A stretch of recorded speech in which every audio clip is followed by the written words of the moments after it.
Magandang araw po sa ating lahat.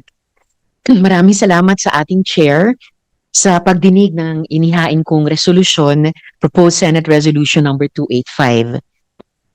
Malala na ang problema natin sa basura.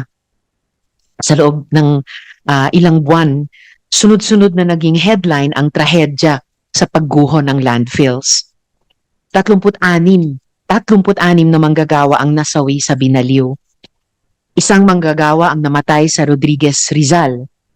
Sa San Mateo landfill naman, nagrereklamo na ang mga residente sa masangsang na amoy doon. At nito lang, nabunyag kung paanong ang ancestral forest sa sitio Tibag, Subic, Zambales, na tahanan ng mga katutubong Aita ay ginawang napakalaking tambakan ng basura. Hindi na natin pwedeng tawagin na simpleng aksidente o isolated incidents lang ang mga ito. Sintomas ito ng mas malalim na problema. Isang failure of governance at failure of implementation sa ating waste management. Hindi kulang ang mga batas natin. In fact, our laws are clear. Landfills are meant to be the last resort and not the default solution. But gaps in the implementation of waste reduction, segregation, and recycling at the local level continue to push large volumes of waste into landfills. Ano ang nangyari at nangyayari sa monitoring at enforcement ng DENR at ng iba pang kinauukulang ahensya? Bakit pa ulit-ulit ang ganitong mga trahedya? Sino-sino ang responsable? May nagsasabuatan ba at nagtatakipan?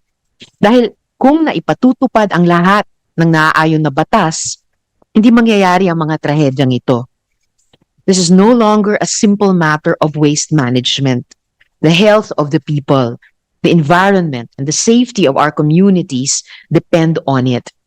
Kailangan natin ng agarang aksyon bago pa tuluyang matambakan ng basura ang ating mga komunidad at may panibagong buhay na matabunan dahil sa kapabayaan.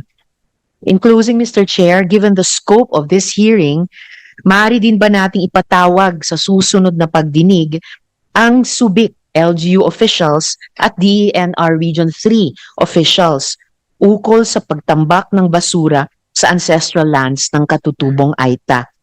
Sa dokumentaryong Ibinasurang Paraiso ng team ni Cara David, nakita natin yung epekto ng iligal na pagtambak ng basura sa lupain ng mga kababayan nating Aita. Yung nakita natin, kakalungkot at nakakagalit. Nalabag na nga ang batas, pinaboy pa ang buhay, kultura at karapatan ng mga residente doon. Dapat may magpaliwanag at dapat may managot dyan.